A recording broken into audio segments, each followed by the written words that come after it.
Good morning. We are so thrilled to have all of you join us for our second SALA virtual event, a conversation with activist Loretta Ross. My name is Laura Gottlieb, and I'm a parent from Windward School, currently serving as speaker coordinator for the SALA Advisory Board. I would also like to take this opportunity to introduce and thank our other SALA Advisory Board members, Susan Kresnica from Viewpoint, Jill Carmel from Harvard Westlake, Amy Wernick from Archer, and Courtney Spikes, parent volunteer from Viewpoint. I would also like to thank all of the SALA representatives from our other member schools from Brentwood, Buckley, Crossroads, Geffen, Marlboro, New Roads, Oakwood, and Sinai Akiba. If your school is not part of SALA, we would love to have you join us. Please contact us by reaching out to us on our website at SALA, SSALA speakers.org. This morning, SALA Chair Susan Kresnica will lead our conversation with Professor Loretta Ross, focusing on a topic that impacts all of us these days as we personally and collectively navigate differences in society and strive for equality and justice, the perils of the call-out culture. Calling others out on a perceived affront can look and feel like doing the right thing, and sometimes it may be. But in an era fueled by social media, calling out can be used as a weapon, wielded self-servingly and hurting others in the process. Our teens know these dynamics all too well. So how as parents can we help them negotiate this cultural minefield? In her 50 years as an activist, working to enhance reproductive and racial justice, Professor Ross has led movements, coined terms, developed theories, founded organizations, taught tirelessly, and co-authored 3 books. But most recently, she has turned her attention to the challenges of call-out culture and alternatives to it. Her decades as an activist offer her a keen vantage point from which to consider not only what's worth standing up for, but the most effective ways to go about it. Professor Ross has been featured in the New York Times, Time Magazine, Good Morning America, the Los Angeles Times, the Washington Post, and Oprah Winfrey Radio, among others. She is currently a professor at Smith College, and her new book, Calling In the Calling Out Culture, is due out later this year. Many of you sent in some excellent questions that we have incorporated into our discussion. We welcome additional questions during the Q&A portion of the event. You can submit them using the Q&A feature. Also, this event is being recorded, and we encourage all of you to share the recording event with others who would be interested. And now it is my great honor and privilege to welcome Susan Kresnica and Loretta Ross to our SALA virtual stage. Good morning. Thank you so much, Laura, and welcome everyone, and welcome Loretta. We've been so excited to speak to you this morning. To get us started, we'd love to hear the story of how this topic of calling people in as opposed to calling them out has come up for you. After all these years as an activist, how did this particular topic become so important to you? Well, it actually all started with my grandson. When he was about 10 or 12 years old, it turned out that he wasn't answering his phone and I could only reach him by text. But I don't text very well. And finally he said, well, Grandma, get on Facebook. And I got on Facebook and he immediately migrated off somewhere else, TikTok or somewhere. But I remained stuck on Facebook because it's for old fogies, as he said. And then once I was on Facebook, I noticed how mean people were to each other. I had no idea that all this vitriol was going on social media because my twat don't tweet. I don't know these things. And so I asked my young students, what's going on? Why are people so mean to each other? And this one student, Marissa Graciosa, said, oh, you mean the call out culture? And I was shocked. So I said, you named it? She said, yeah. And I said, well, what are y'all doing about it? And she shrugged and walked away.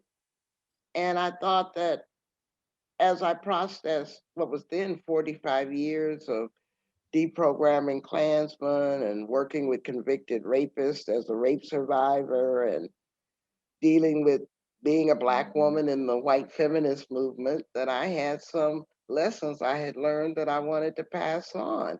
And I also benefit from being in Atlanta and standing on the shoulders of all of these civil rights icons like John Lewis and Reverend C.T. Vivian and Joseph Lowry. Joseph Lowry used to say, let's turn to each other instead of on each other. And so I thought I had some lessons to offer.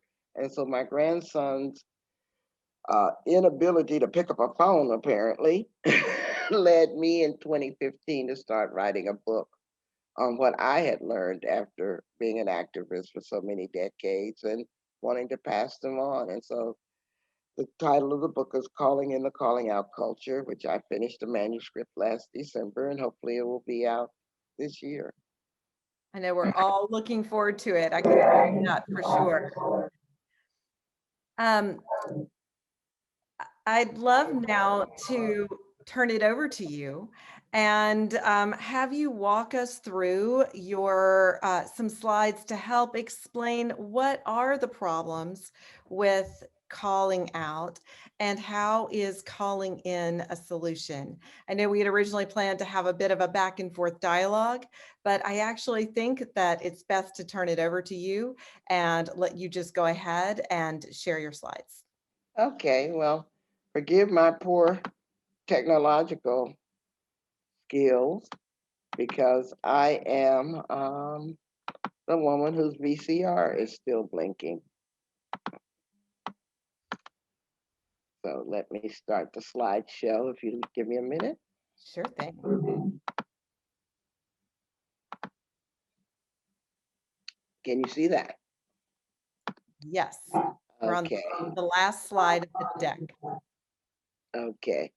I think that we are so privileged right now to be at this historical moment where history is being made, even as we live. I mean, I can't turn my eyes away from the impeachment hearings that are taking place right now. And I thought all the good stuff had happened before I was born. And so it's really amazing to see democracy being strengthened as we talk. And that brings me to, first of all, I'd like people to give me feedback on what I do. I always adjust my in presentations and improve on them based on your evaluation that you put on my website. But I want to start my presentation by talking about this wonderful phrase from Eduardo Galeano, who's a Uruguayan writer, who says that history never says goodbye. It says, see you later. And for many of us, we're in the middle of finally concluding America's unfinished Civil War. Because from the beginning of our country, with the enslavement, with the Native American genocide, we've been asked the question, are we going to be a country dedicated to freedom and democracy? Or are we going to be a country ruled by white supremacy? And I think our failure to conclude that question in 1865 is why we not only saw a Confederate flag in the US Capitol on January 6, 2021, but a noose, a reminder of lynching, promising to harm Vice President Pence and any other congressperson or Senate member that they found. So that's still an important question. And I'm so excited that we are alive to answer that question finally for our country. And I want to bring into the conversation the first Supreme Court Justice, Thurgood Marshall, who wrote, in recognizing the humanity of our fellow beings, we pay ourselves the highest tribute. I think that that's what calling in is about, recognizing the humanity of our fellow beings so that we become the best people we can to pay ourselves that highest tribute. And I do this work with a purpose. I do it because I believe Dr. Martin Luther King in his last Sunday sermon, March 31st, 1968, when he called on us to build a human rights movement. But he wasn't even the first person to say that, because Frederick Douglass said the same thing in 1858.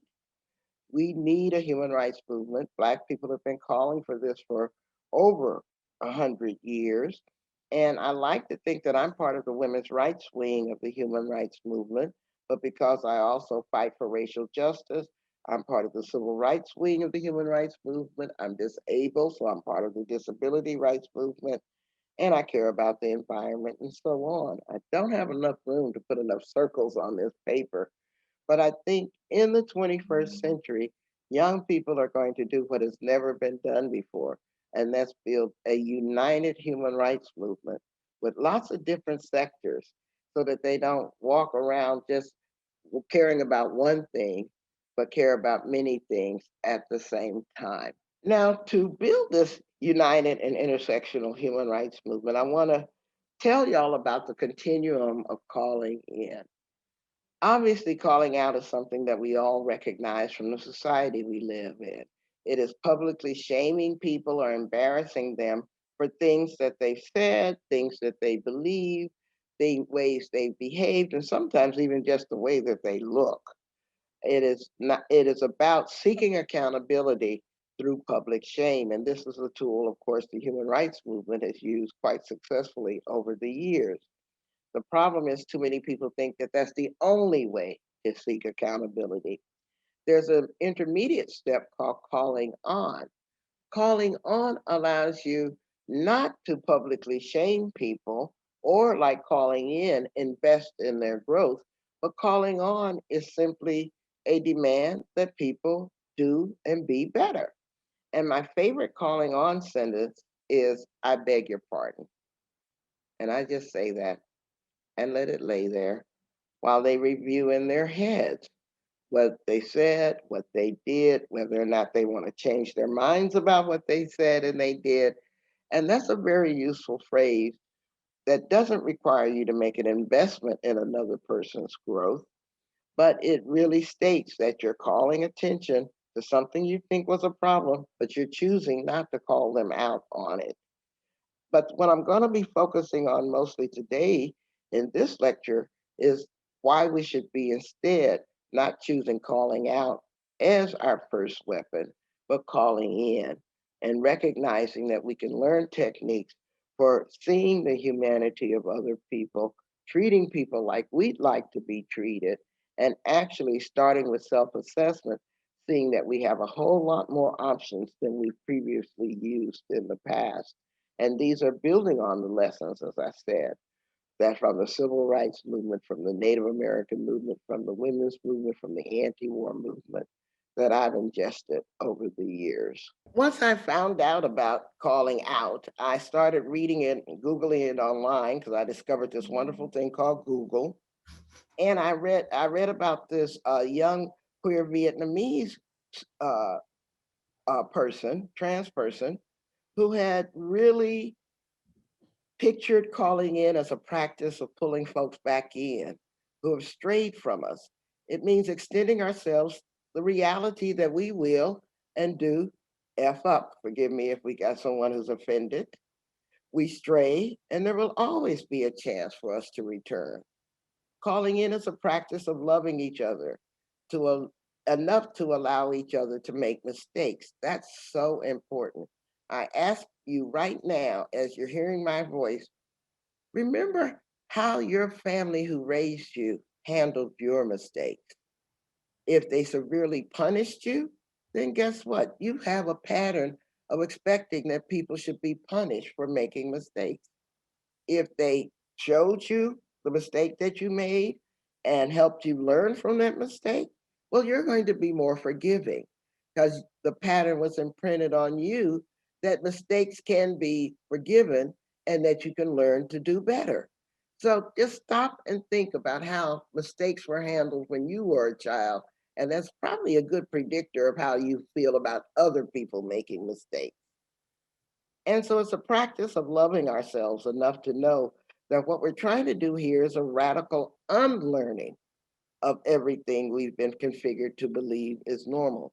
Because if you've been configured to believe it's normal to jump down people's throat and punish them for mistakes, guess what?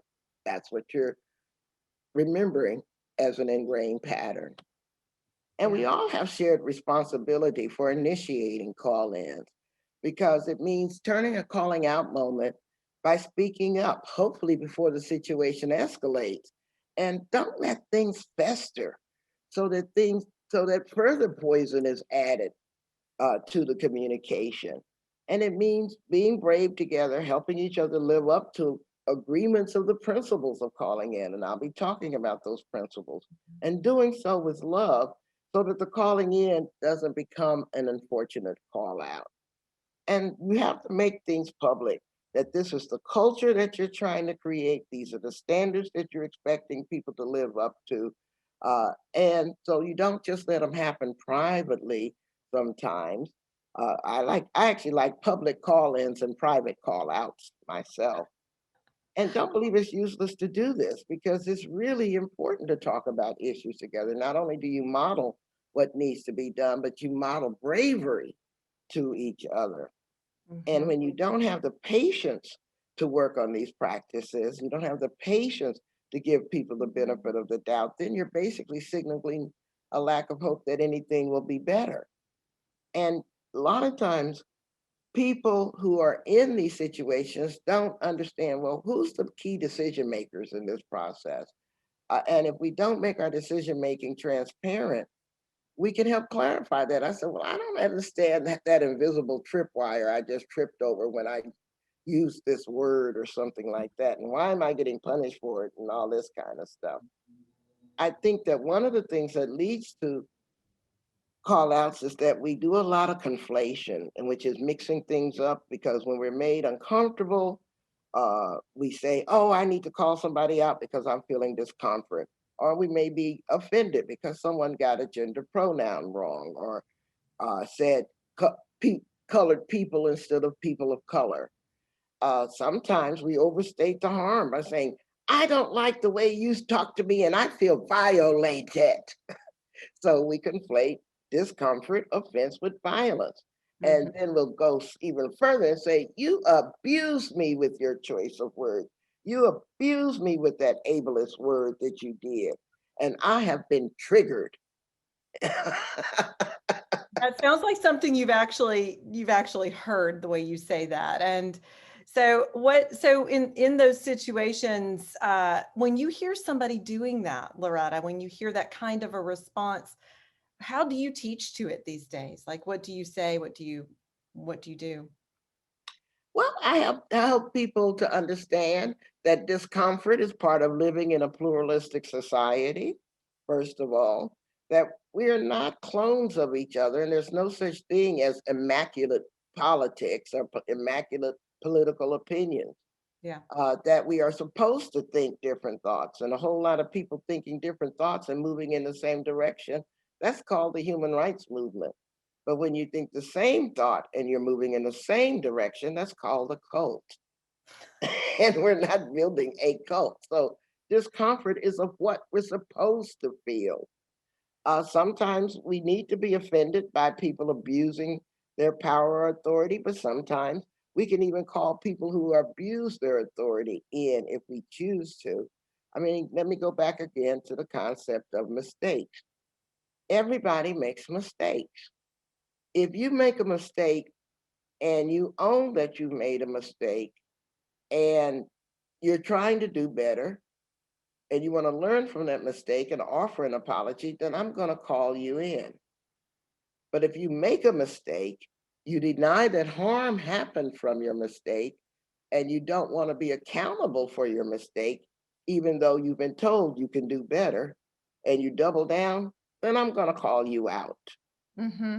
Mm-hmm. It's not about whether someone makes a mistake, it's how they adult in handling that mistake. That's what I call adulting when I tell it to my 18-year-olds in class. Is no one expects you to be perfect. We just expect you to grow from your mistake. And how do you establish the sincerity of someone's response? Because I think that's something that's often in question now that this person has, and there's been this affront of some kind and someone apologizes for it. How do you know whether they're sincerely open to learning from their mistake or simply responding to pressure? Do you understand what I'm trying to figure out? How do you know whether it's worth the calling in effort based on the perceived sincerity of someone's willingness to learn and admit the mistake? Well, you really don't know Because in the call out culture, all apologies are read as insincere anyway. Right, Because right. if you apologize, they think you're trying to game the system. And if you don't apologize, they think you're trying to evade accountability. So I don't think the standard of trying to determine someone's sincerity is the right standard to use. Use evidence. Yeah. If they do it again, they didn't mean it. And if they work on doing better, they did mean it. Mm-hmm. Yeah. Because you really can't read people's minds and determine their level of sincerity. You can Yeah. only base it on what their future actions are. Yeah. It very much sounds like the benefit of the doubt. The first time you give somebody the benefit of the doubt if they apologize, and if does that feel right that there's Absolutely. yeah. I think the problem that we make in the call out culture is that we won't accept that people are as complicated as we are. We like to flatten people down to stereotypes or just an unfortunate word or phrase that we heard them use, or their social location. Well, you're white, male, and heterosexual, so you must be this, or you're black, female, in this, so you must be that. And that is such a primitive, simplistic way of dealing with humanity. I just beg people to get out of those false binaries, those false assessments of people. Now, I do believe, like Maya Angelou said, that when people show you who they are, believe them. But I need lots of evidence, not just of one time. Yeah. Yeah. Yeah. Fair enough. Fair enough. Um, could you tell us a little bit more about what calling in really looks like? So Do you could mind if I get to the PowerPoint where it I, is? I really want you to. I'm not trying to take you away from it, just trying to tee it up for you. Go back to your calling, your slide with calling in. Perfect. Okay, then. Yeah, because I can, answer all of your questions, but I Yeah. think people learn best as well as by reading and hearing. Sure, we can go for it. Okay, then. Like the sauce, it's in there. Yep, good. Okay. Showing empathy is very important. So I'm not going to continue on this slide because y'all had plenty of time to read it. So let's get to some definitions. Uh, Calling out is, of course, public denunciations. Calling on is suggesting that people become better. Calling in is privately or publicly having difficult dialogues while you respect people's human rights. I think we're all capable of being victimized violator, violating someone else's human rights, even as ours are getting violated. Kind of like the wife that beats her child, or the victim of transphobia that becomes misogynist, or the victim of racism becomes homophobic, and so, etc. So I'm not going to spend a lot of time on those definitions, but it is important to understand the difference between punching up, punching down, and punching sideways. I use call outs to hold people accountable who violate their power, their privileges, their celebrity status, particularly if they're not reachable by other means. So it's not going to be my first choice. I'm going to try to reach out to them. I may say, when you said that or you did that, have you rethought that, if that's what you want to do? But if they're resistance to change, then I'm going to call them out. Punching down, I hope none of us ever do, because that takes advantage of our own power and privilege to harm people who can't hold us accountable. But what we mostly do in all of our human rights work is punch sideways. And that's what I'm going to mostly be talking about, the horizontal hostility. And when Guy Matthau is a winner of the Peace Prize in 2014, and we're really at this time when humanity is called to a new level of consciousness to reach a higher moral ground. And we're going to have to shed our fear and give hope to each other. One of the concepts that I take on early in the calling in process is distinguishing between blame versus responsibility, because no one who's alive is responsible for the creation of the system of white supremacy that we're in. But we all bear responsibility for ending it.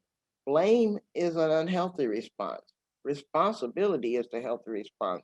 And Isabel Wilkerson, in her book called Caste, that you may have heard of, makes this analogy to like moving into a house with bad plumbing. And you're not to be blamed for the house's plumbing because you didn't build the house and you didn't let the plumbing rot, but you are responsible for fixing it if you're going to live in that house and pass it on to your children. And that's the difference between blame and responsibility. No one alive fixed this mess, created this messed up system, but everyone alive can help fix it. And I think one of the reluctances to fixing it when it comes to DEI work, diversity, equity, and inclusion work, and all of that is because there's too much conflation of the ideology of white supremacy with the identity of being white. White supremacy is a body of ideas. Whiteness is just an identity. And everybody who's a white supremacist is not Black, and everybody who's white is not a white supremacist. Mhm. Please get that straight, you know? And one of the problems with whiteness studies that I've watched over the last 20 years is that they focus so much on white identity that they're actually telling people to be less white. I'm like, how's that supposed to work? I can't be less female. I can't be less Black. So now we're telling white people, figure out a way to be less white. And you're making them, blaming them for something that they have no control over. And that ends up in shame and guilt for characteristics beyond their control. And then they bring this shame and guilt to the human rights movement and thinks that the human rights movement is supposed to be their public therapy space. Like, no, Interesting. So interesting. no. Our job is to end human rights violations. And instead, we need to rethink whiteness studies and talk about rebuilding not white fragility, but white courage. Because nobody's really race blind, nobody. And when you pretend to be so, you're reinforcing all the problems that we need to be deconstructing. And even in the classrooms, teachers think that they need to be apolitical and never discuss politics when the students are immersed in politics all the time. I All the mean, I'm hoping my students are paying attention to the impeachment trial. I mean, what are you trying to say? Turn your brain off so that I can teach you math and science? I mean, that's such a mixed, and you're gaslighting students when you don't pay attention to what's going on in the world. And I don't exactly. think that's the job of students, of teachers. And I think they trust their teachers and their parents less. If you don't speak to realities, Mhm. Mhm. because you're trying to protect your own discomfort in having these uncomfortable discussions. And so we can create meaningful things we can transform our silences, stop seeing them as difficult, seeing them as having fun, because this is what we can do. Um,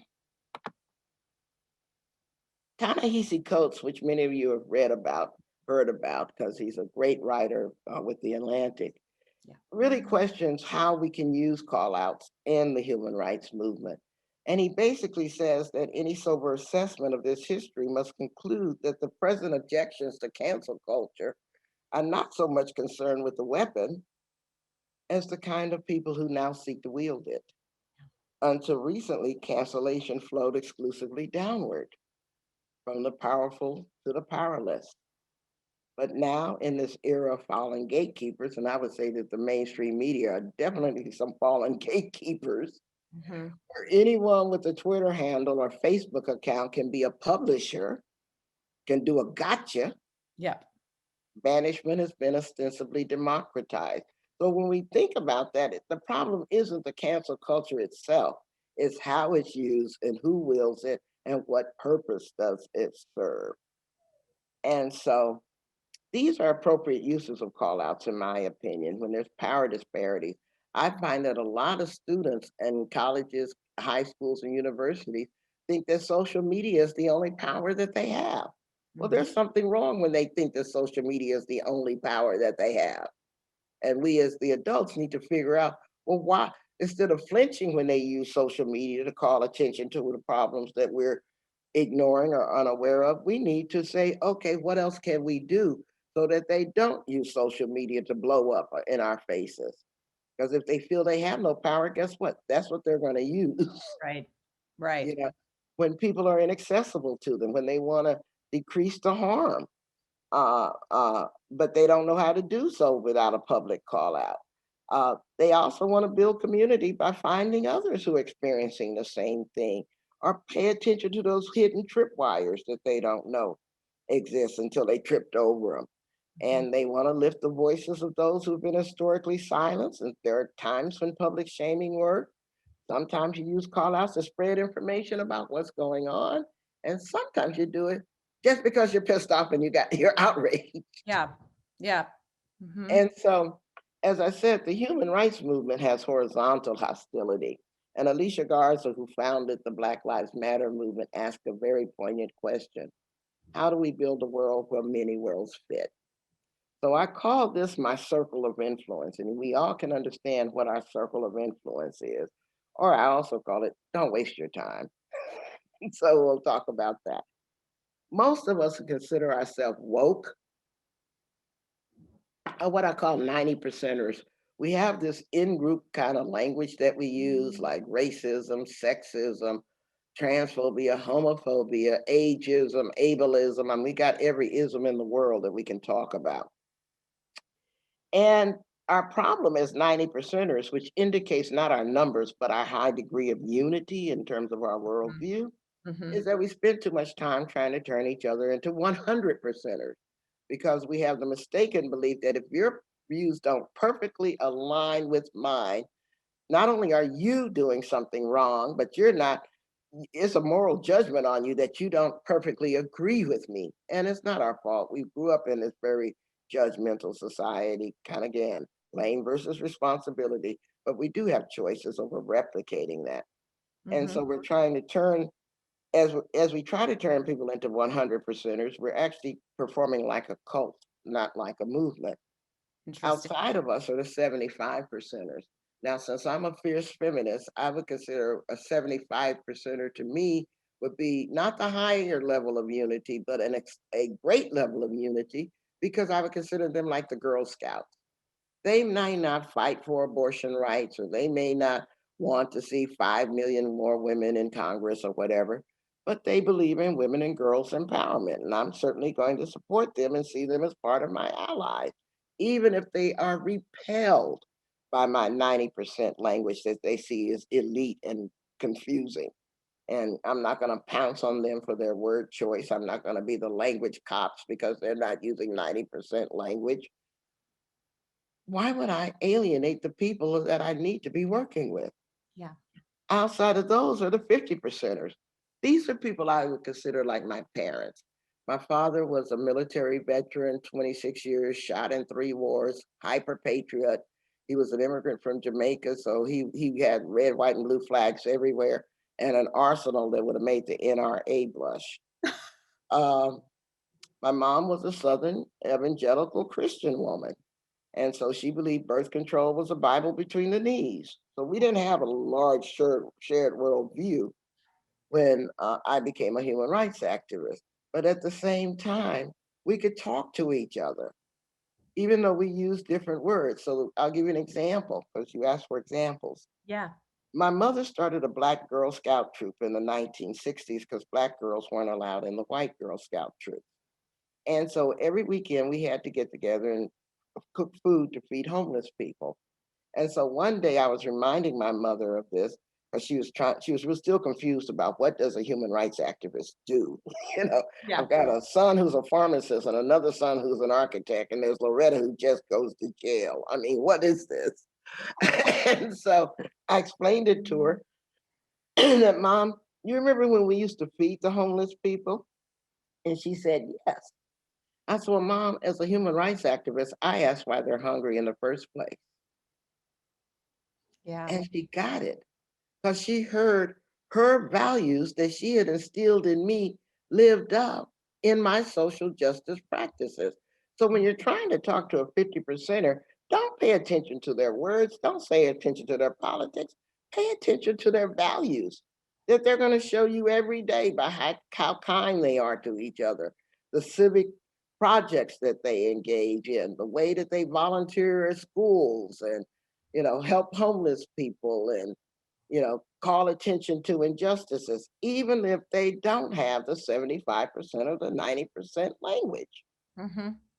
Now, outside of them are the 25 percenters. I tend to think that I have very little in common with most 25 percenters because our worldviews are too divergent. For example, the 25%ers mean, for them, freedom means the freedom not to wear a mask. Yeah. And for me, freedom means the freedom not to be oppressed or infected by people who don't wear masks. You know? So we have totally different definitions of freedom. Yeah. And so I don't spend a lot of time trying to convince people to not be 25 percenters because the worldview is too different. As a matter of fact, don't believe Hollywood. When I've deprogrammed white supremacists, it's because they had epiphanies before they met me.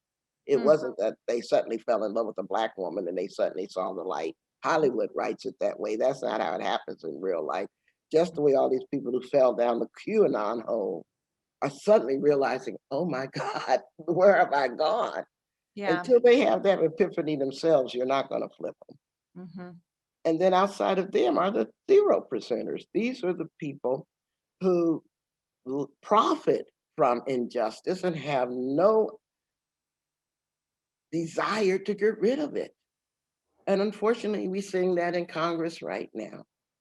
They want the system and the chaos to continue that's disrupting our democracy because they see it as a way to hold on to power. Now, the mistake we make is that we overlook the 75 percenters, and the 75 percenters need to work with the 50 percenters, and the 50 percenters can have an influence on the 25 percenters, and rarely the 25 percenters can influence the zeros, particularly if they're their voting base. But the problem in the last 50 years of America is that the trend has gone the other way. So that the ideas that used to be on the far right within the halls and the ideas of the KKK and the Aryan nations and the patriot movement and the militia movement have marched to the center of Congress. What happened to our democracy is the question.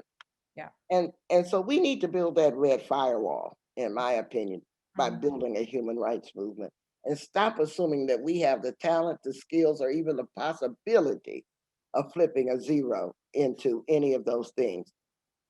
And so how do you determine your 75 or 50 percenter? Who works with issues that are close to what you care about? Who do you have relationships with who maybe don't share your political perspectives, but they can do it because they care about you and they're invested in you? I stopped my brother from saying some mean things about Mexican Americans just by reminding him he was my big brother. And every time he said those mean things, it hurt me. He ain't never said them again. Mhm. Who do you see as necessary for the work you want to do? So if you need a policy passed on the school board, probably calling the school board member who has the power a bunch of names is not a good strategy. You know? Do you have a strategic plan to guide what you're trying to achieve so that you can identify who your potential allies are? Who do you don't know? Who don't you know that you'd like to develop relationships with? And almost every opportunity is a calling in opportunity. So use that first before you go to calling out. And sometimes it's just your responsibility to do so. And who shares your values but works on them in a different way, like between me and my mom. Mhm. So to do this, you have to not overstate the harm you're experiencing or the harm that they're causing. You have to take their suffering seriously. You have to challenge these narratives that lead with their hurt. We lead with our hurt, they lead with their hurt, and a whole bunch of hurt people hurt people. Sometimes you can offer facts, you can make them feel good about joining a calling in movement, have joy and that sense of belonging, because no one wants to join a movement that's going to make them feel worse once they come. Yep. And, nobody who's in their right mind wants to come to a meeting and leave there feeling worse. That's not how humans work. Nope. And so you have to use examples that resonate with their lived experiences, like I did with my mom and my brother, and no name calling and all of that. So, how do you figure out who's your sphere of influence? Well, I give you that list there, that you can read for yourself. We all have a sphere of influence, but sometimes we let our own political boundaries, seeking purity of opinion or being right instead of being effective, keeping us for developing and building power with our own sphere of influence. And there's a whole conversation I don't have time to get into about intent versus impact. But it is a balancing act because if someone accidentally steps on your foot, that's one thing. If they did it on purpose, that's another thing, even though in both situations your toe is still hurting. And so we have a tendency to judge ourselves by our intentions and judge others by their actions. They must have meant to do that kind of thing.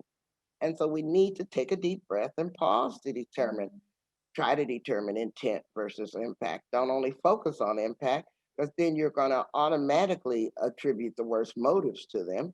And if you only focus on intent, then it centers the harm doer instead of the person being harmed.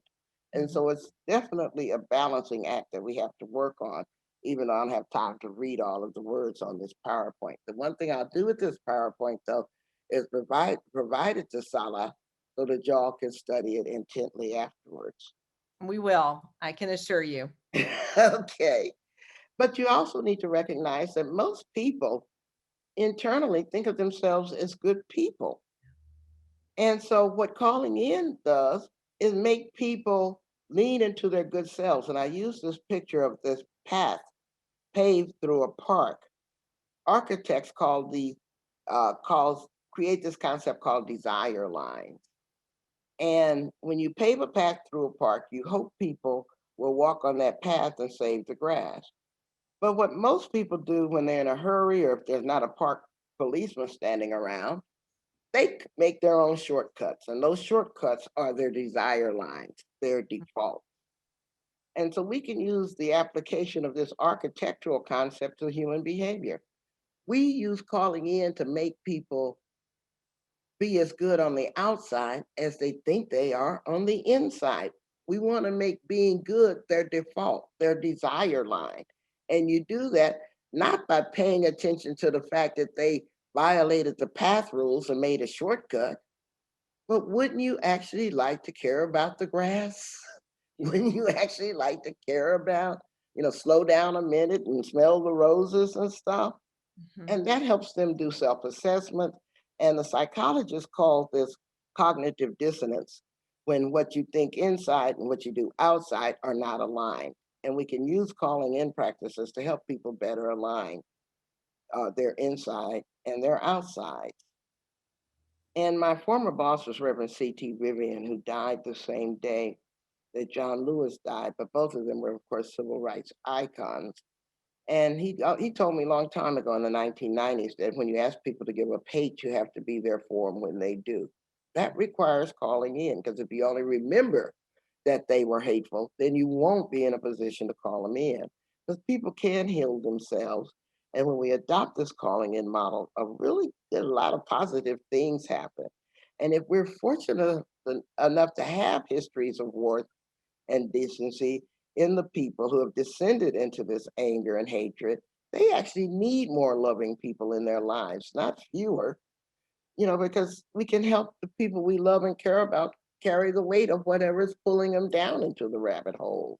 Mhm. And ignoring abuse just to preserve our comfort isn't really a good moral choice, because I like making moral choices that I can look in the eye without shame. Yeah. So calling out is publicly criticizing each other. I'm not going to spend a lot of time on that. The woke competition, banishing people, using what we call the techniques of the prison industrial complex, uh, political purity, ideologically bullying people. And there's steps to the call out process. First, you presume people are guilty. There's no presumption of innocence. You go from something you said was racist to you're a racist person.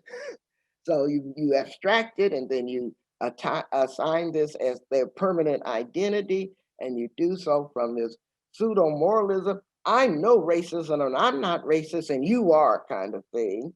And you even can cite a whole bunch of books you've read on it just to make sure you know that you're calling them racist. And then the culture of unforgivability. No matter how they apologize or try to make amends, I don't care. You said it, you did it, you're that. Yeah. And then if you hang out with someone who's been called out that way, then you must be racist because you're hanging out with them, or that you're speaking with them, or that you exchange a tweet with them. So that guilt by association, always using false binaries. And this isn't new, by the way. In 1976, Joe Freeman, who now known as Joreen, called it trash, a vicious form of character assassination. But it's not done to expose disagreements and resolve differences. It's done to disparage and destroy. And a lot of people hide it. So this is very, so you can't even blame the internet on it. This has been going on for a long time. And by the way, the original definition of calling out killed Alexander Hamilton in a duel. Yep. So don't blame young people for this.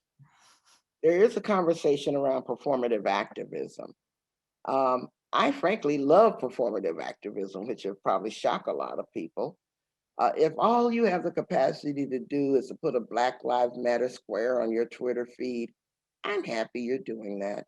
Because, at a minimum, it's telling me that you're not on the other side, that you actually do want to do better.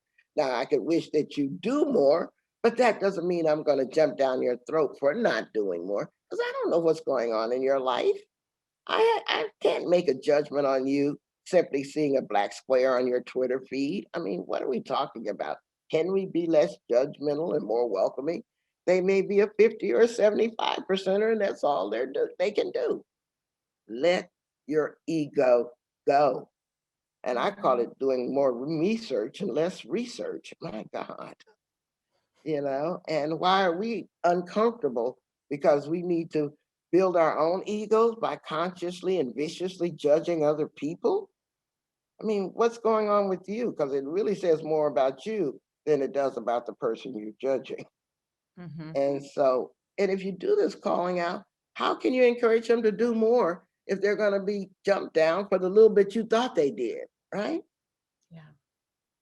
Whether you're called in or out, you're going to feel the same way. You're going to feel numb, shut down, unheard, outraged. You're going to offer this false equivalence. Well, so and so did this, or what aboutery? What about China when it comes to the United States, or something like that? Mhm. Break out into tears, feel sabotage, or try to sabotage others, feel dismissed, on and on. I'm getting to my last 5 or 6 minutes, so before we get to the Q&A, uh, most of us are bystanders when call-outs happen. And we're really hesitant to even intervene, but we play a very specific role.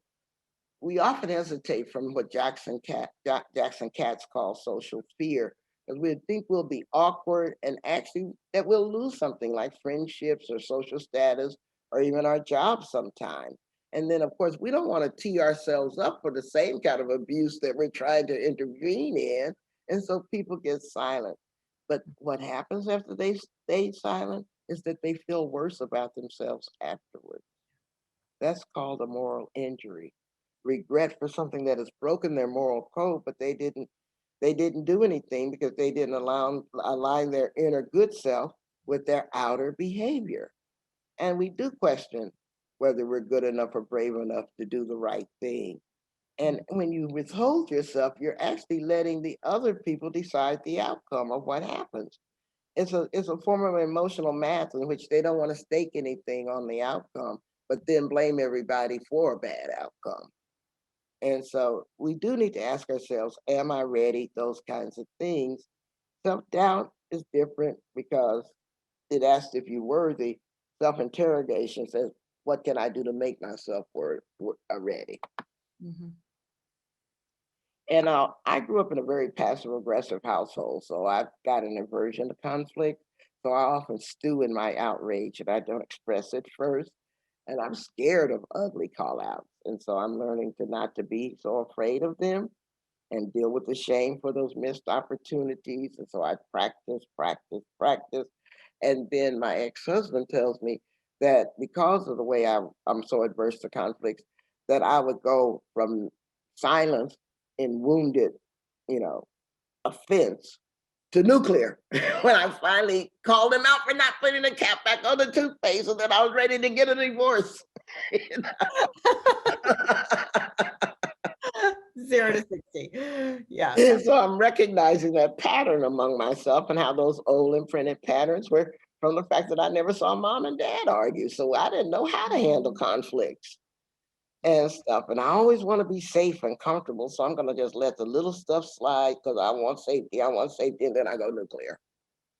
And learning emotional courage is a process to get that compassion muscle memory developed. And actually, once you show a little bit of bravery, then a whole lot of people will be brave in your company. And you don't have to go it alone. And I really do want to address that dissonance inside me, where I want my outer integrity to match my behaviors. A science fiction writer named Lois McMaster Bujold writes a wonderful line, and she says that your reputation is what others think they know about you, but your integrity is what you know about yourself. So guard your integrity, screw the reputation, because you'll never control what other people think anyway. But you can control what you think of yourself. And part of learning to be different and not being so adverse to conflicts is to bring joy into my life and build stronger relationships with others.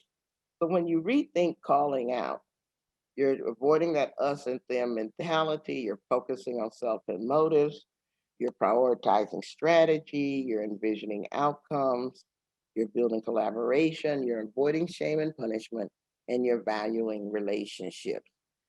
So I'm gonna close by talking about mostly on calling in. I may go a little 5 minutes over to finish the deck so that No we can have problem. discussion. This is Uh, working. okay, calling in is actually a call out done with love. It ain't that deep. you know, you're gonna speak to people you want to call out as if you're holding their heart in your hand. So you don't want to squeeze too tight. So instead of saying, you said so and so and so, you use sentences like, when you said that, I'm not sure if I understood what you mean. Can we have coffee and talk about it? So it's not about evading accountability or responsibility, but it's choosing another strategy to work towards it because you want to invest in each other. And anybody can do it. You don't have to have a particular identity to do it, but you're always going to remember the broader context because what somebody said when they were a teenager is not the same way, hopefully, the same way they feel much later. And so that gotcha thing, because I've unearthed a bad tweet you did or something, we need to avoid all of that stuff. And by staying calm and, using loving listening practices that can be taught by any meditation, somatic therapy, all of the groups that we use, and be grateful that we have the opportunity. And we all can play different roles in this process. This is just a partial list of whether or not we're the person harmed, whether we want to advocate for the person harmed, whether we want to intervene to make sure that the small call out doesn't become a big conflagration, or do we want to build a container for the survivor as a healer? Do we want to build bridges between the abuser and the survivor? Or do we want to be the bystander and say, nope, I'm not in an emotionally ready space for this. I just got to watch this thing. But sometimes you're paying close enough attention to be a witness or reflector. You can be a common ground builder, which is different from a bridge builder because a common ground builder takes a much more active role in saying, let us align what we agree on first and then get to what we don't agree on. Henry Kissinger used that strategy a lot. Mhm. Sometimes you're a question asker or a truth seeker. And there's a lot of benefits to calling in. I do the slide about my own passive aggressive behaviors. And once I saw myself, I said, well, maybe this is useful for somebody else. Because, I used to be late, I procrastinated, I forgot, I'd be sullen, I was stubborn, I didn't like change, I denied that I was doing all these things, I was joyful and excluding people, gossiping, being sarcastic, belittling them, using all these brains that I was gifted with to condescend to them, constantly doing microaggressions and whataboutism and creating false equivalences. And Lord knows I didn't want to be accountable for none of that stuff. And so I'm going to go through these because this is too long, but I want to start with how you do it. Yeah. You start by analyzing how you feel and why you want to call in. It is not your obligation to call somebody in because you need to center and prioritize yourself. But if you're in a healed enough space to have a difficult conversation, that's where it becomes your option to call on them or to call them in. and accept that you're offering their perspective, but you don't have the power to actually magically change somebody else. Because, I mean, if you could do that, couples wouldn't fight. I mean, Mhm. parents and children wouldn't fight. I mean, you can't magically change people. You can just offer it without controlling their ability to receive it. And you can be thoughtful about using the intervention that can get the outcome that you want. And sometimes you're not the right messenger. I find that it's disgraceful that when a man calls something sexist, that he's more likely to be believed than when a woman calls something sexist. I mean, Mhm. but that's just the way it is. But it starts with forgiving yourself for your previous mistakes. Because if you can't forgive yourself, you can't forgive anybody else. Because we're trying to decrease harm over time. It's not the job of victims to teach, it must be voluntary. But it starts with separating people's values from their behavior. Remember, I said those desire lines thing. Being a bridge builder is going to be, by definition, uncomfortable, that you have to accept that people are in different social locations. There's a wide difference between problematic allies, your 75, your 50 percenters, and even your 25s, and the zeros. And you have to let go of what you can't control. So if you're working within a group like Sala, like y'all are doing, are you in a healthy place to offer radical love? These are the kind of questions you want to ask. Are you stressed out when conflicts erupt? Do you shut down or respond with verbal violence when you feel unsafe? What communication styles are natural for you? These are self assessment questions. I like debate, but I can use silence. Sometimes I get up and walk away. I'm not too good with psychic stuff. Uh, I'm not Dion's cousin, so I don't know that stuff too well. But some people say it works because I have friends that can read a room like nobody's business. That's not my calling in skill, but I do take a lot of comfort in the fact that it does work for some people. And I want to develop other communication styles so that I can make sure that people are heard without domination or silencing. And I want to offer people opportunities to discuss their motives for coming together and not jump down their throats. If they're being honest, why would you ask somebody to be honest and then jump down their throats for being honest? That doesn't work. And then, be clear that who says something is not the point, is what they said that matters, so that you can pay attention to the values and the motives that underlie what they said. And be clear about what you want to happen. Do you actually want people to feel safe or unsafe when they're coming together to be around you and trigger that fight, flight, or flee response? And do you actually want people to split apart because of bruised feelings or egos? And are you willing to practice it over and over again? So here's some steps that you can use. Again, this is in the deck. You can set up advanced accountability processes like ground rules, you know, Mhm. so that you have them ahead of need. Don't wait till the crisis happens and then try to say, oh, now we want to create a calling culture. You could have prevented it. Be more proactive about it, for Right, sure. because people come to our work because they're passionate. So why are we surprised that passionate people are going to act passionately? Sometimes do the right thing, sometimes doing the wrong thing. Yeah. And so if you set these standards up in advance, like ground rules, and then you can actually decide who's going to take roles. Well, you can have a meeting and say, today I'm so mentally exhausted, so I just want to be a bystander today. Can someone else fly point if something happens? And will somebody else take notes or be a witness? And will somebody else be a healer for the hurt person? I mean, you can actually talk about this stuff in advance. See how easy this is Yeah. based on where people are. And when people jointly participate in this, you increase the chances that it'll work. And when you have constructive dialogue and shared responsibility, then it works really, really well. And you'd be surprised at the ripples you get. So I'll close with some startup sentences, but that's what everybody wants. What are some sentences I can use? Oh, yeah. Um, don't try to remember a whole list.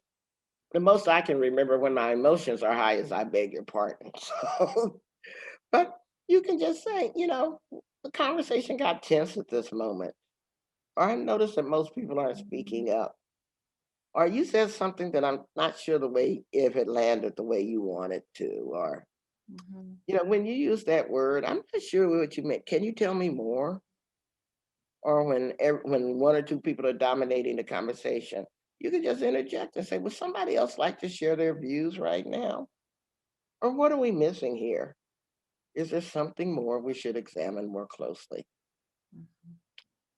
And so I'm going to leave this up on the screen because this is the way to contact me. And we'll come back to this slide so that you can follow. There's my Twitter handle, my Facebook page, and my website. But I should tell you that I am not, well, actually, I'm getting better at social media thanks to my grandson. So let's now have Q&A. Thank you so much, Loretta, and thank you, Susan, for getting this conversation started and for all of those takeaways. I'm sure everyone has been able to learn something, at least to take to start with them. Anyway, we also want to thank everyone that has already submitted questions, whether when you registered or throughout the presentation. Please continue to do so in the Q&A. We are going to try our best to get to as many as possible.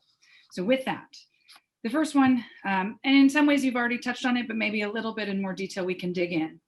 In many of our schools, conversations about diversity, equity, and inclusion have become increasingly fraught, whether it's students or alumni calling attention to their experience of injustice at school or parents debating the pros and cons of embedding critical race theory into curricula.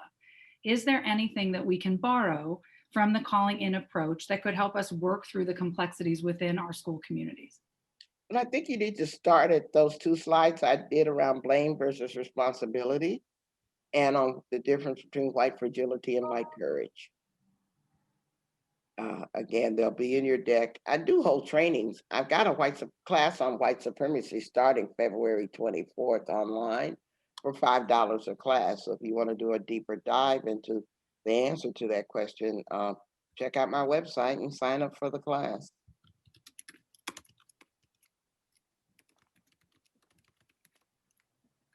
All right, then maybe Susan, I think you had a couple also. Jump in. Excellent. We had a few questions that I have to say, I thought that letting you show your slides ended up being the way to go, Loretta. So I'm so glad we made that shift. There were a couple of questions that came in advance of your talk that I'd love to hear you respond to. And specifically, we had parents who were sharing that their children are actually, their teens in particular, are becoming more fearful of engaging in social interactions at all because they're so concerned of making a misstep, and that they just don't that they're shrinking from social life, and perhaps even becoming more anxious and depressed as a result. And I'm wondering if you can offer parents some advice if their children have become so fearful of getting called out that they're shutting down socially. Well, I devoted a good portion of my book to this topic because, of course, I'm a college professor dealing with the results of these 18, 19, 20-year-olds coming to our classrooms and finally blossoming because it's a brave space where they can talk about these things. Um, Providing loving listening without scolding, without making judgments. Uh, Ask them what they're afraid of and share your own fears with them. Because just like young people are walking around on eggshells, older people are walking around on emotional eggshells too. Even as we're spinning all these plates in the air and trying to keep our lives together and deal with COVID and all this other stuff. And so um, the thing that I find most problematic in parenting that I see is that we have this perception that if we keep our children politically, socially, and sexually and racially naive, that's the best way to parent them. And I think that's the worst way to prepare them Mm-hmm. because they're actually getting a whole lot of information that's not being filtered through your blind spots. Right. And um, and when there's a disconnect between what you're giving them as their most trusted source and what they're seeing outside, guess what? You're decreasing their trust in you. Yeah. You And can't. so And a lot of the people that I see in hate groups that I've actually worked with and helped deprogram, almost all of them joined those hate groups as kids because they were alienated. They didn't feel like they could talk to their parents. It's kind of like flying the Confederate flag became the gateway drug Mm-hmm. of getting into that netherworld. Mm-hmm. And so take very seriously that withdrawal because you don't know what it portends. But as a parent, you have an obligation to be brave about it, not scolding, not dismissive, but brave about it so that you can remain a trusted person, confidant to your children, so that they know that they can bring you any and everything under the sun and that you won't overreact to it and you'll talk to them because you are holding their heart in your hand. Yeah. Yeah. It's almost like starting with them, and to apply your practices. We also had a question that from parents in advance of this session that had to do with concerns that that call out culture was limiting their children's willingness to ask important questions, to grow intellectually, to kind of work through sticky ideas in their educational process because they're so afraid of saying something, right? Asking that question the wrong way, and then not ever even thinking through the idea fully. So we're curious as to anything you would suggest when we're concerned that our kids are actually not thinking through things as fully as they might if they weren't fearful of the repercussions of call out culture. Well, first of all, if I don't know if there's any young people on this call or not, I got the impression this was mostly parents and Well, teachers. it's mostly, but I can tell you I have at least one senior in high school who's watching right now because she's in my house. Okay, well, that's cool. Well, so I've written an article in the Teaching Tolerance magazine called "Speaking Up Without Tearing Down," Mhm. and that's just that article is dedicated towards high school classrooms. So you can Google that easily or find it on my website if you'd like to look there. Um, but this is a practice anybody can engage in. This is not an age restricted practice, just learning to accept that you're a complicated person and the person I'm talking to is complicated. And the way you have good stuff and bad stuff going on with you is the same way they got good stuff and bad stuff going on with them. And giving people the benefit of the doubt doesn't mean that if you listen to them that you have to agree with them. You're Mhm. just offering them a chance to be as complicated as you are.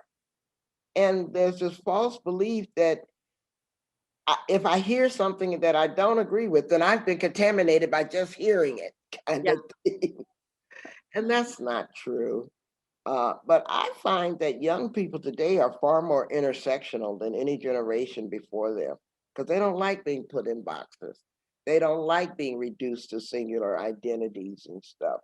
And so I think, I mean, it's a little trite to say there's a hope for the future, but I actually do believe that because they're the ones that are going to build that intersectional human rights movement instead of just saying, I'm a feminist and I'm an anti-racist and I'm an environmentalist. It's going to be, I care about all those things at the same time, and they're all in the movement. And Right. so I love that about the 21st century and what I see young people doing. Yeah, I know. We were the starting point for finding you actually to speak to us all today was a conversation we had about how, as parents, we're raising such a civically engaged generation. I think arguably more civically engaged as a generation than our own. And we one of our questions actually was how you feel that this calling in practice can help us raise a more effective civically engaged generation. Like how if what if they were to if when they grow up and if they've embraced calling in the way you speak it, what do you see as the potential and the differences they can bring to their activism and engagement? Um, I see it already happening. I teach 700 people online these calling in practices. I just ended the last class this past Tuesday. And the age ranges are from 18 to 87. Wow. And when I started off last Tuesday's class saying, okay, how are you using this stuff already? Because it's only a 4-week class, 4 Tuesdays in a row. Like the white supremacy one will be 4 Wednesdays in a row. Anyway, and this one woman said, well, I'm married to someone who voted for Donald Trump. And by using calling in, I found that we weren't fighting over politics anymore because we were seeing each other's hearts and values in a different way. I was Yeah. like, now that's what I call direct application. Yeah. Right there. Yeah. Or somebody else said, for 15 years, I've been fighting with my mother-in-law. And suddenly I started listening to her. I was like, okay, that's direct application. So these are not, you don't have to get a PhD in anything to start rethinking your own choices because you're intimately familiar with yourself. Yes. And understanding that you have a lot of choices that you make, and your default of calling out or walking around looking like for a fight that looks for a place to happen is a choice. Yeah. And it sounds like everything you're suggesting, Loretta, it starts so much with self-awareness and self-honesty. And I think teaching our children how important those practices are feels crucial to what you're in ourselves first, and then teaching it to them as well, for sure. But the phrase I want to repeat, because I love science fiction, that's why I quote Lois McMaster Bujold, is that guard your integrity, screw the reputation. I'm saying it baldly, but you have to be able to sleep with yourself at night without shame. Yeah. And so, but we're in a image obsessed society where people carefully curate their reputations online at often the sacrifice of their integrity around being real. Yeah. Amy, did you have a question? I from the do. Another question that came up during the course of your speaking, Loretta, is what is the difference between not judging someone quickly versus I see what you're doing and holding someone accountable? Well, again, it's a question of engagement, because just because someone says something racist, that doesn't mean that I think they are a member of the white supremacist movement. They just may be racially illiterate. Yeah.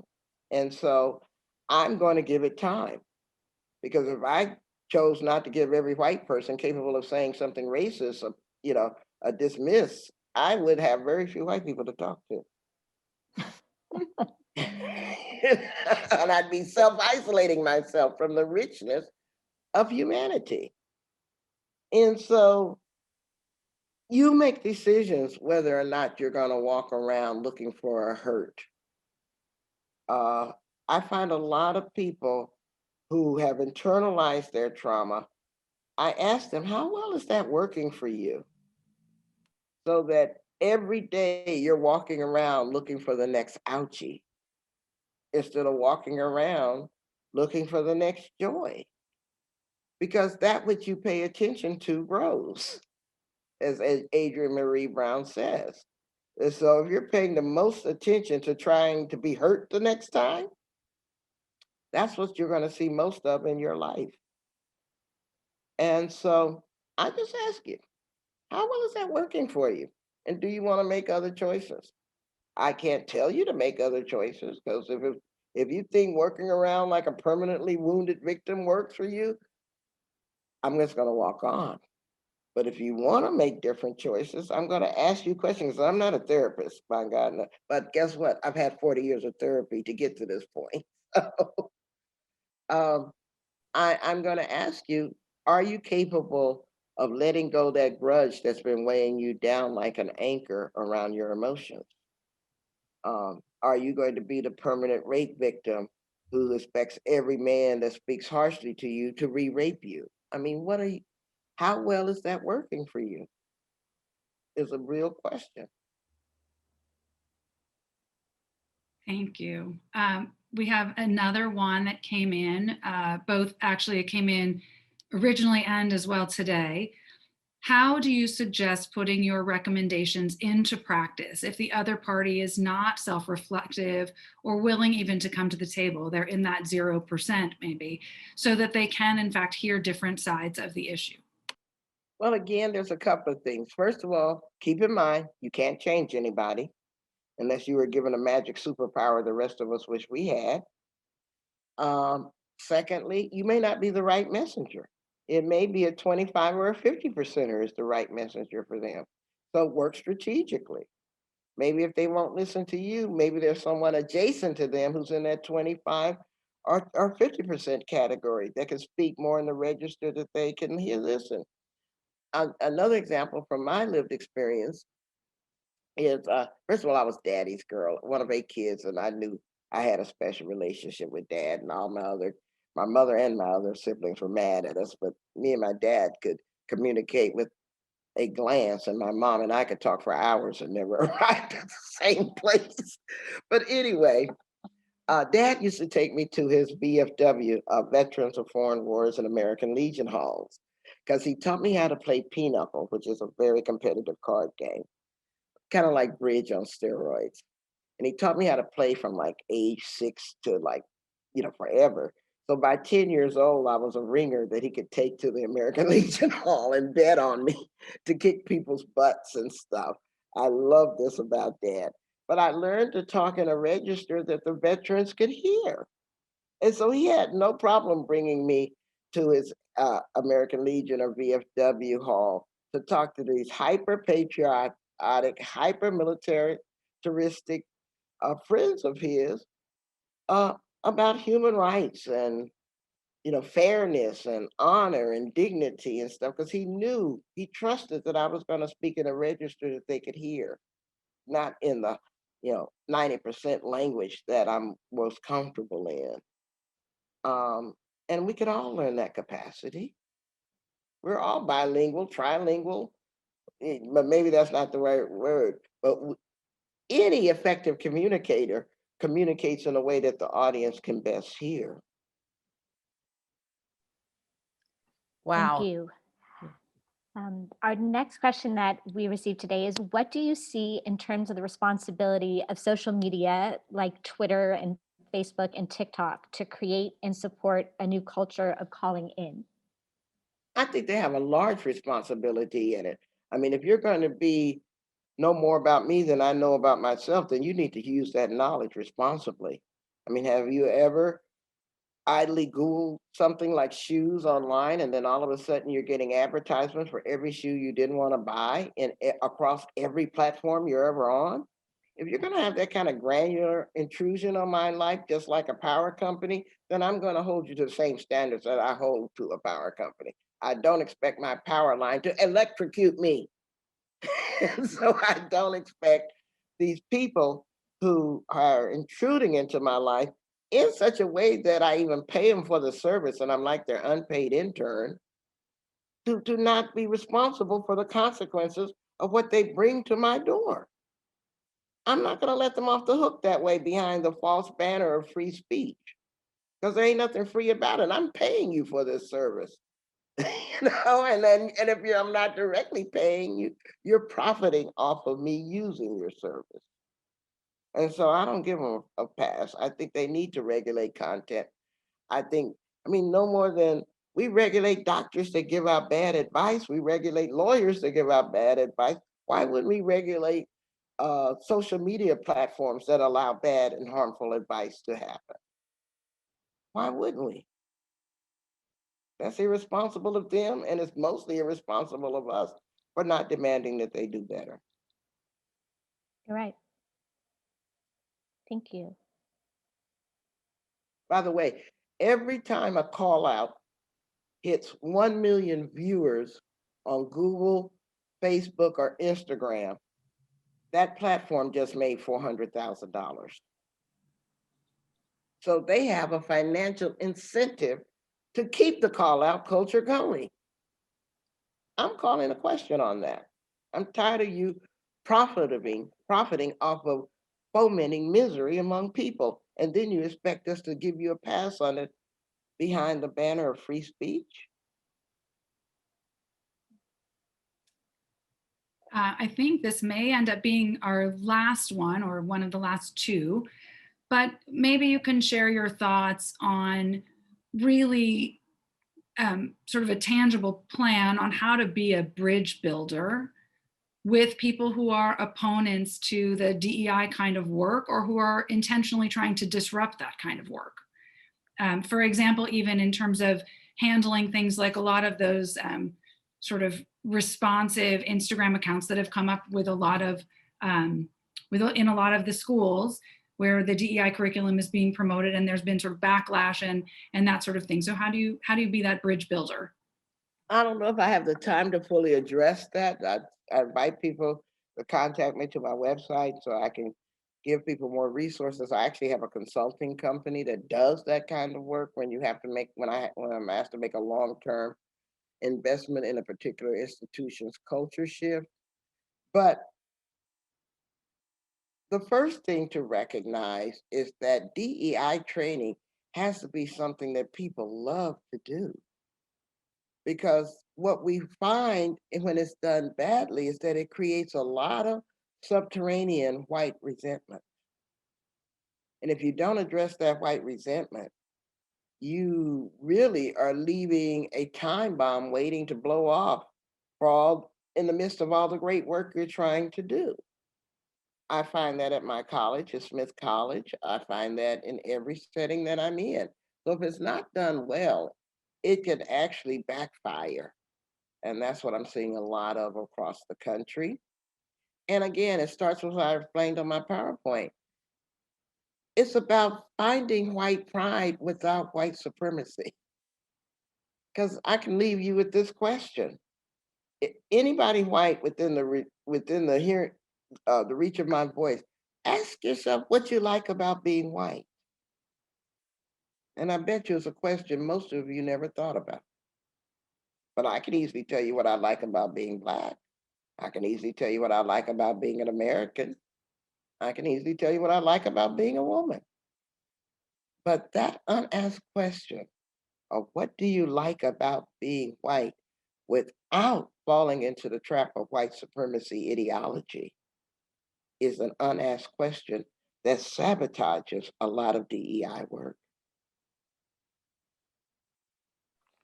Wow, Loretta, I have to say thank you so much. You especially blew my mind with that last comment, and it's going to be a lot for all of us to take away with us and think about. Do you have any final comments or thoughts to share with us? Well, I probably will put my last slide up there, and we'll leave that as people check out so that they can have ways of getting in touch with me. And that you'll find an evaluation form on my website that I hope people use.